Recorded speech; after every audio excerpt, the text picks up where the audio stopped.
Hello students. आज अपन start करने वाले हैं केमिकल बॉन्डिंग। केमिकल बॉन्डिंग एक बहुत ही ज्यादा इंपॉर्टेंट टॉपिक है। क्यों? अगर हम एग्जाम के पॉइंट ऑफ व्यू से देखें तो आप देखो केमिकल बॉन्डिंग इकलौता आपका मेंस और नीट की बात करें तो 4 से 5-6 क्वेश्चंस तक आ जाते हैं एक एग्जाम में। यस, और एडवांस में भी मतलब कंपलसरी है कि यहाँ से क्वेश्चंस आने ही आने हैं। अगर केमिकल बॉन्डिंग मतलब केमिकल बॉन्डिंग से क्वेश्चन आना ही आना है, ठीक है। इसके अलावा अगर आपको केमिकल बॉन्डिंग नहीं आती है बहुत अच्छे से, ठीक है, तो आपको आगे फर्दर इनऑर्गेनिक केमिस्ट्री हो चाहे ऑर्गेनिक केमिस्ट्री हो उसके कंसेप्ट को समझने में प्रॉब्लम होगी, ठीक है।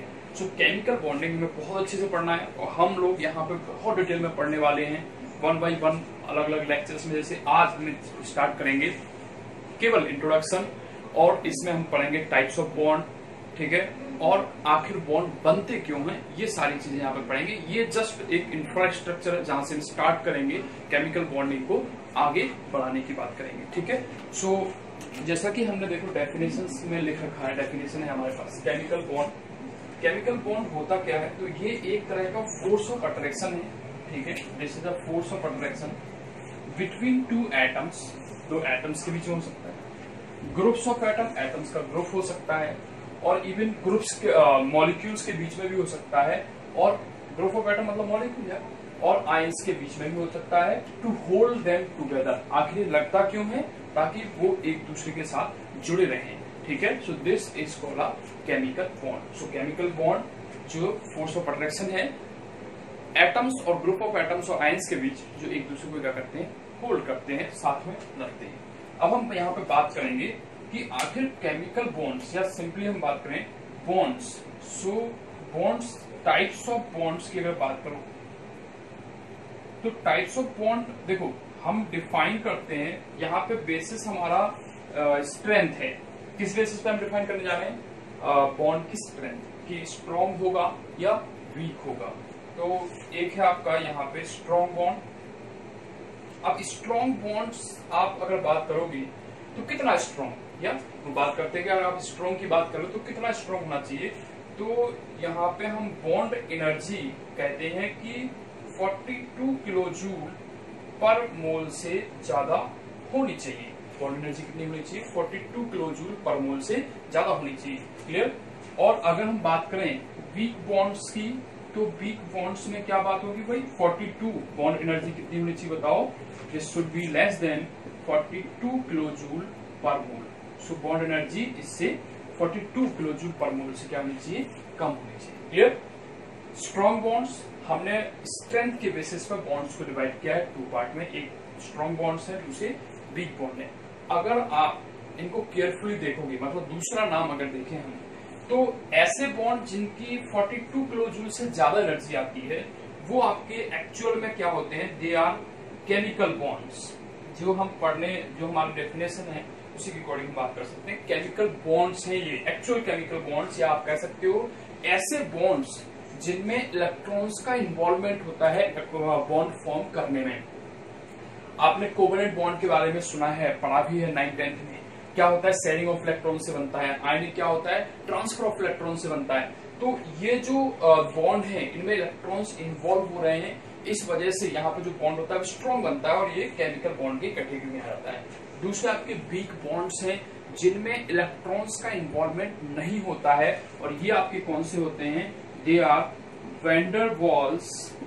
आपने वैन डर वाल्स फोर्सेस के बारे में पढ़ा है, तो ये आपके वो वैन डर वाल्स फोर्सेस हैं जो वीक फोर्सेस होते हैं। इनमें इलेक्ट्रॉन्स इन्वॉल्व नहीं होता है बॉन्ड फॉर्मेशन में। So you can say that यहाँ पे जो आपकी स्ट्रॉन्ग बॉन्ड है electrons are involve, okay, involve in bonding, ठीक है।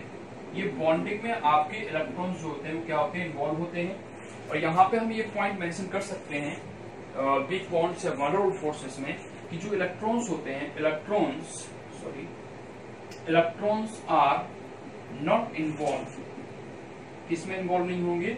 In bonding. तो बॉन्डिंग में यहाँ पे इलेक्ट्रॉन्स इन्वॉल्व नहीं होंगे, जबकि इस केस में इलेक्ट्रॉन्स क्या होंगे? इन्वॉल्व होंगे।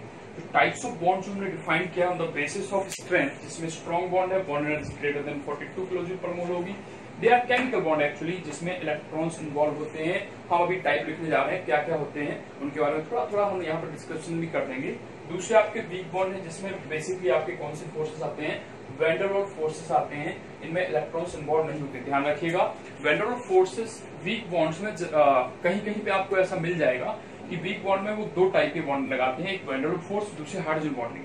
Hydrogen bonding actually is a type of van der Waals force, ठीक है। तो अलग से मेंशन करने की जरूरत नहीं है, हम इसी में इसके टाइप में हाइड्रोजन बॉन्डिंग को इंक्लूड कर देंगे, ठीक है। तो ये आपके क्या हो गए, दो अलग अलग बॉन्ड। अब हम इनको डिटेल में देख लेते हैं, इनके कौन कौन से बॉन्ड हैं उनको लिख लेते हैं, फिर हम उसके बाद बात करेंगे कि क्या कारण है, क्या रीजन है। तो देखिए, अब आपके पास दोनों टाइप है स्ट्रॉन्ग बॉन्ड्स, जिसमें हमने कहा था कि इसमें बॉन्ड एनर्जी जो होगी वो कितनी होगी, greater than 42 kilo joule per mole, ठीक है। दूसरे आपके हैं वीक बॉन्ड, जिसमें बॉन्ड एनर्जी जो क्या होगी आपकी 42 किलो जूल पर मोल से कम हो जाएगी, क्लियर। अब देखो, इसमें हमने टाइप्स मेंशन कर रखे, कौन कौन से टाइप्स आते हैं स्ट्रॉन्ग बॉन्ड्स में। स्ट्रॉन्ग बॉन्ड्स पहले हमने लिख रखा है कि वहां पे इलेक्ट्रॉन्स का इन्वॉल्वमेंट होगा, जैसे covalent bond, sharing of electrons, ionic bond, transfer of electron, metallic bond is a mutual condition, बाद में हम देखेंगे क्या होता है इसमें, एंड कोऑर्डिनेट बॉन्ड और डेटिव बॉन्ड। कोऑर्डिनेट बॉन्ड और डेटिव बॉन्ड में आपने पहले पढ़ रखा है कि इसमें इलेक्ट्रॉन्स की शेयरिंग तो होती है, बट शेयरिंग में पार्टिसिपेट करने वाले इलेक्ट्रॉन्स दोनों एटम से नहीं होके किसी एक एटम के द्वारा ही दिए जाते हैं, बट दोनों लोग क्या करते हैं, शेयर करते हैं। इसके बारे में हम लोग डिटेल में पढ़ेंगे, सब एक एक करके सारे बॉन्ड्स के बारे में हम डिटेल में डिस्कस करेंगे आगे, ठीक है। बस अभी आप देख लीजिए स्ट्रॉन्ग बॉन्ड में हम क्या क्या पढ़ने वाले हैं।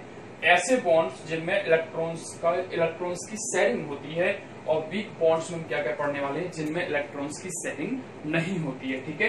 तो यहाँ पे देखो, ये केवल और केवल सिंपली नॉन बॉन्डेड एटम्स और मॉलिक्यूल्स के बीच लगने वाले फोर्स होते हैं weak bonds, clear. Strong bonds जो आपके इलेक्ट्रॉन्स के इन्वॉल्वमेंट की वजह से फॉर्म होते हैं, ठीक। तो ये आपके टाइप्स हैं। वीक बॉन्ड में देखो, आयन डाइपोल फोर्स, एक आयन है लाइक Na+, दूसरा डाइपोलर मॉलिक्यूल, जैसे पानी, जब आप पानी में नमक को घोलते हो तो पानी के मॉलिक्यूल और सोडियम के बीच लगने वाला फोर्स आयन डाइपोल फोर्स होता है, ठीक है, आयन इंड्यूस्ड डाइपोल फोर्स।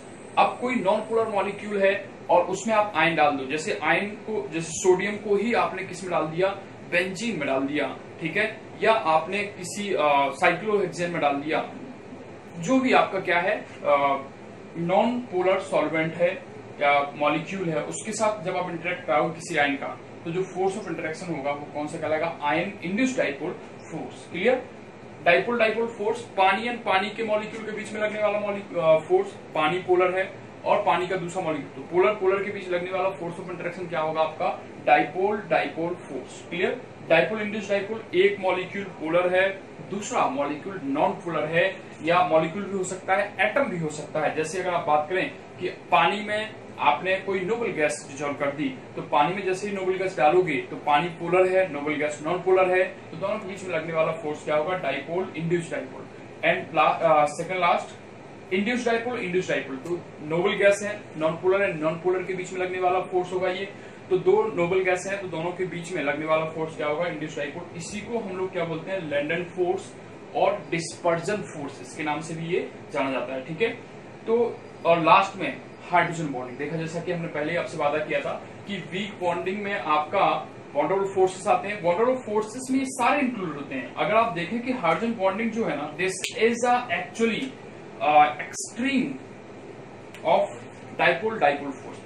अब पानी पानी के बीच में लगने वाला फोर्स हमने पहले ही कहा क्या, डाइपोल डाइपोल फोर्स है, और उसी को हम लोग क्या बोलते हैं, हाइड्रोजन बॉन्डिंग भी कहते हैं। तो वो क्या होता है, क्या डिफरेंस होता है, वो हम लोग डिटेल में पढ़ेंगे। हाइड्रोजन बॉन्डिंग पे तो हम पूरा एक लेक्चर वहां पे इन्वेस्ट करेंगे बट समझने के लिए, ठीक है, और सबको ही हम समझेंगे यहाँ पे डिटेल में। तो these are the types of bonds. Now अब हम बात कर रहे हैं, हमने केमिकल बॉन्ड की डेफिनेशन पढ़ ली और टाइप्स ऑफ बॉन्ड्स भी पढ़ लिया, ठीक है। अब थोड़ा सा एक एनर्जी का भी आइडिया लगा लेते हैं कि जो हमारे पास बॉन्ड्स हैं उनमें एनर्जी किस तरह से डिस्ट्रीब्यूट होती है। फिलहाल तो हमें लग ही गया कि स्ट्रॉन्ग बॉन्ड्स हैं उनमें आपका 42 किलो जूल पर मोल से ज्यादा एनर्जी होती है स्ट्रॉन्ग वाले में, और वीक वाले में क्या होती है, उससे 42 किलो जूल से कम होती है, ठीक है। अब हाइड्रोजन बॉन्डिंग को कुछ लोग अलग से क्यों पढ़ते हैं, उसका क्या रीजन है, तो यहाँ पे आप शायद समझ जाएं कि वैसे तो नहीं रखना चाहिए, कोई उसका वो नहीं है, बट अलग से रखने का इसलिए भी एक रीजन होता है कि चलो इंपॉर्टेंट भी है, तो इस वजह से भी हम उसको क्या करेंगे, अलग से पढ़ लेंगे, क्लियर। तो एनर्जी स्केल की अगर आप बात करें तो एनर्जी स्केल में सबसे पहले हम बात करते हैं वैन डेर वाल्स फोर्सेस की। सो वॉल्स फोर्सेस जो होते हैं, इनकी एनर्जी आपकी कितनी होगी? So these are 8 kilo joule per mole. ठीक है, अगर हम यहाँ पे एनर्जी डायग्राम को भी देखें तो आप देखो less than 8 kilo joule per मोल एनर्जी कितनी होगी आपकी? 8 किलो जूल पर मोल से कम होगी। मतलब मैक्सिमम कितनी हो सकती है? 8 किलो जूल पर मोल। तो इसके बाद आपके आते हैं कौन से? H bond. ठीक है, और ये कहां तक होते हैं? 8 किलो जूल से 42 किलो जूल। कितना? 40। और लास्ट में आते हैं आपके केमिकल बॉन्ड्स। केमिकल बॉन्ड्स वही जिसमें आपके क्या होते हैं? इलेक्ट्रॉन्स इन्वॉल्व होते हैं, हम उनकी बात कर रहे हैं। ठीक है, तो यहाँ पे इनकी एनर्जी कितनी होती है? So these are greater than 42 kilo joule, greater than 42 kilo joule per mole. ठीक है, किलो जूल पर मोल। अब यहां पे देखो, वन ऑफ फोर्सेस की energy less than 8 kilo joule per mole होती है, मैक्सिमम कितनी होगी? 8 kilo joule per mole.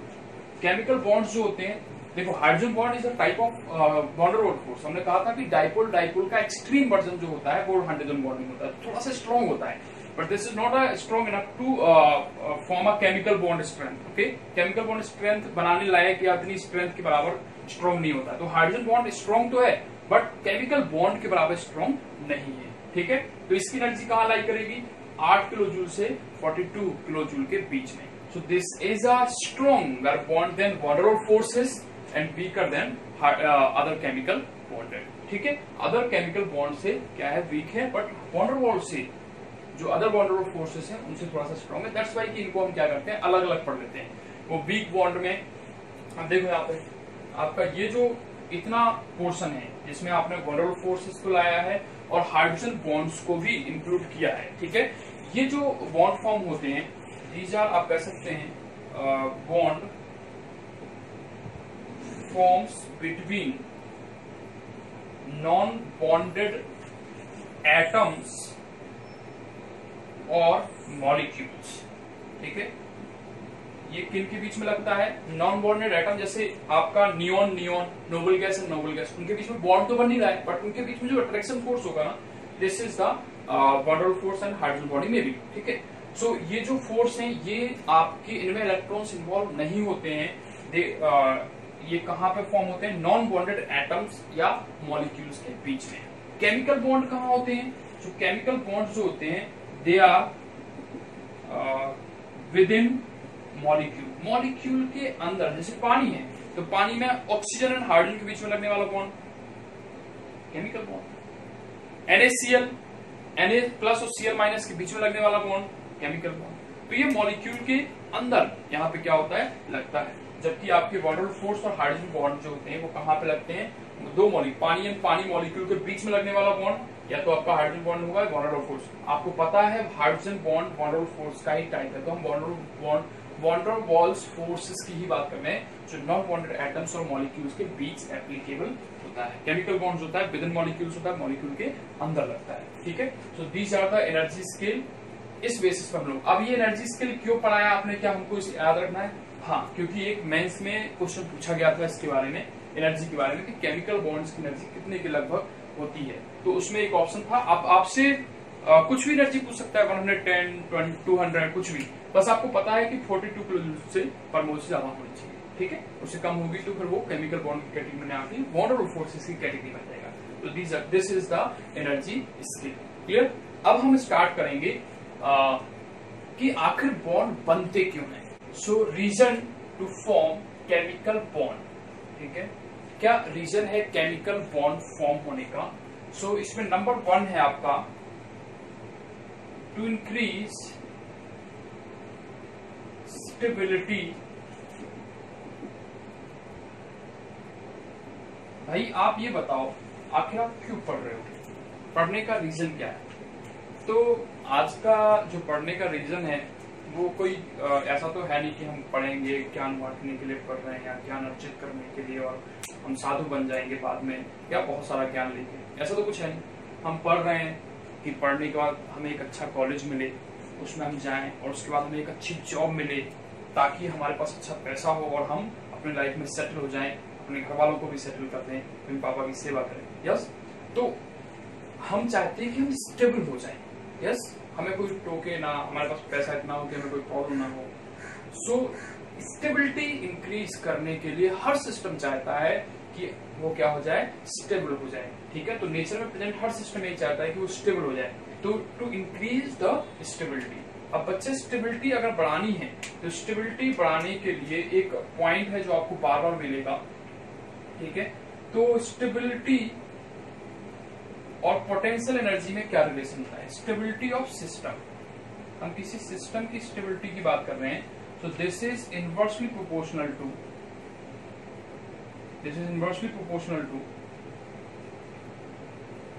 potential energy of that system। उस सिस्टम की पोटेंशियल एनर्जी क्या होगी, इस पर डिपेंड करेगा कि वो सिस्टम कितना स्टेबल रहेगा या नहीं। हम कैसे पता कर सकते हैं स्टेबिलिटी और पोटेंशियल एनर्जी का रिलेशन? हमें तो समझ नहीं आ रहा है। तो इसके लिए सिंपल सा एग्जांपल लो आप, पानी को आप जब आप नॉर्मल लिक्विड फॉर्म में है एट रूम टेम्परेचर, उस समय उसके पार्टिकल आप जानते हैं लिक्विड फॉर्म में मॉलिक्यूल्स जो होते हैं वो क्या होते हैं, जिग-जैग मोशन में घूमते रहते हैं, फिरते हैं। तो वो घूम रहे हैं, हाँ घूम रहे हैं यहाँ पे, लेकिन जैसे आप उनको गर्म करोगे 100 डिग्री पे जाओगे तो वो वेपर्स में कन्वर्ट हो जाएंगे। वेपर गैस में पार्टिकल बहुत तेजी से घूमते रहते हैं, तो क्या हो गया, वो ज्यादा अनस्टेबल हो गए। ठीक है, जैसे उनको कंडीशन अच्छी मिलेगी, रूम टेम्परेचर मिलेगा, फिर से वो वेपराइज लिक्विफाई हो जाएंगे और नीचे आके सेटल हो जाएंगे। क्लियर? तो ये पोटेंशियल एनर्जी आपने बढ़ा दी, टेम्परेचर दिया, एनर्जी बढ़ गई, पोटेंशियल एनर्जी बढ़ गई सिस्टम की, तो पार्टिकल्स की स्टेबिलिटी क्या होगी, कम होगी। जबकि जब वो कम टेम्परेचर पे था तो वहां पे कम मूवमेंट था, स्टेबिलिटी ज्यादा थी, उस समय पोटेंशियल एनर्जी क्या थी, कम थी। पोटेंशियल एनर्जी अगर आप बढ़ाते हो तो स्टेबिलिटी कम हो जाएगी, पोटेंशियल एनर्जी आप कम करते हो तो स्टेबिलिटी बढ़ जाएगी किसी भी सिस्टम के लिए। तो हर सिस्टम चाहता है कि स्टेबिलिटी को क्या कर ले, अपनी स्टेबिलिटी को ज्यादा से ज्यादा कर दे। अब वो कैसे, यहाँ पे हम पोटेंशियल एनर्जी को रिलेट करेंगे किसी सिस्टम की स्टेबिलिटी के बारे में, तो वो जब हम बैलेंस बॉन्ड थ्योरी वगैरह पढ़ेंगे तो वहां पे हम समझेंगे इसके बारे में डिटेल में। ठीक है, फिलहाल तो आप ये समझ लीजिए कि कोई भी सिस्टम क्यों बना रहा है, ताकि उसमें स्टेबिलिटी क्या हो जाए, बढ़ जाए। सेकेंड रीजन आपके पास है ऑक्टेट रूल। ठीक है ना, ऑक्टेट रूल। ऑक्टेट रूल क्या है, देखो नोबल गैसेस को, जब कोई भी एटम है, कोई भी एटम या कोई भी एलिमेंट हमारी पीरियोडिक टेबल में है, वो क्या देखता है, जैसे सोडियम है, सोडियम बहुत ज्यादा खतरनाक वाला रिएक्टिव है। कहीं से अगर उसको ऐसे नेचर में खुला रख दो तो वो किसी से भी रिएक्शन करेगा, वेपर्स हैं, ऑक्सीजन है, हाइड्रोजन, कोई भी गैस आ जाए, नोबल गैसेस को छोड़ के वो किसी से भी रिएक्शन करेगा। तो अब सोडियम देखता है कि हम इतने ज्यादा रिएक्टिव है, हमारे पास कोई भी आके हमसे इलेक्ट्रॉन ले जा रहा है, थप्पड़ मार दे रहा है, कुछ भी कर दे रहा है, और वही देखता है नोबल गैसेस को लास्ट में 18 ग्रुप में, वो देखता है कि नोबल गैसेस नालायक ऐसे ही पड़ी हुई हैं, कोई रिएक्शन नहीं कर रहा है, किसी से कोई मतलब नहीं है। तो आखिर ऐसा क्यों है भाई? अब पूछने गए कि बताइए भाई ऐसा क्या हुआ आपके पास, आपको ऐसा क्या वरदान है जिसकी वजह से आप इतने ज्यादा रिएक्टिव नहीं है? तो फिर वो बताते हैं कि हमारे पास बैलेंस सेल में 8 इलेक्ट्रॉन है। अच्छा यही रीजन है? हाँ ठीक है, हम भी यही करते हैं। तो हर एटम, कोई भी एटम है, वो ये कोशिश, देखो ऑब्वियसली ये केमिस्ट्री है तो 100% कहीं पे भी एप्लीकेबल तो होने वाला है नहीं कुछ, ठीक है, बट हाँ उसके नियर अबाउट कुछ ऑक्यूपेंसी आएगी। तो ऑक्टेट रूल मतलब कोई भी एटम हो वो इलेक्ट्रॉन शेयरिंग करे या इलेक्ट्रॉन ले या दे, उसके पीछे उसका एक ही पर्पज होगा कि वो अपने आउटर मोस्ट सेल में क्या कर ले, 8 इलेक्ट्रॉन्स को मेंटेन कर ले, ठीक है, ताकि वो नोबल गैसेस की तरह या आपकी जो रेयर गैसेस है उनकी तरह क्या हो जाए, वो स्टेबल हो जाए, ठीक है। सो ऑक्टेट रूल क्या है, we can say any atom take give any atom takes gives or share electron, any atom electrons to complete octet in its outermost cell, like noble gases, sorry, rare gases, you can say, rare gases की तरह, या आप कह सकते हैं जो आपकी noble gas rare gases हैं उनकी तरह।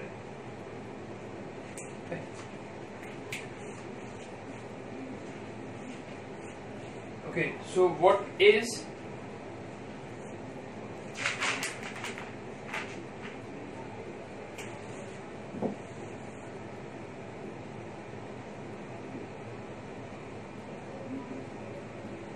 ओके ठीक है। सो ऑक्टेट रूल क्या है? कोई भी एटम इलेक्ट्रॉन लेता है, देता है या शेयर करता है, उसके पीछे उसका रीजन है कि वो अपने ऑक्टेट को क्या करना चाह रहा है, आउटर मोस्ट शेल में कंप्लीट करना चाह रहा है। इसकी तरह जैसे हमारी नोबल गैसेस है जो लास्ट 18 ग्रुप की गैसेस हैं, उनकी तरह 8 इलेक्ट्रॉन्स कंप्लीट करना चाह रहा है ताकि वो भी क्या हो जाए, स्टेबल हो जाए। ठीक है, तो दीज आर द रीजन की स्टेबिलिटी को इंक्रीज कर रहा है। दूसरा ऑक्टेट रूल का आता है, हम लोग ऑक्टेट रूल के बारे में भी डिटेल में पढ़ेंगे। जब लुईस डॉट स्ट्रक्चर के बारे में बात करेंगे उस समय हम लोग ऑक्टेट रूल के बारे में भी डिटेल में थोड़ा सा पढ़ेंगे। क्लियर? तो आज के लिए इतना ही।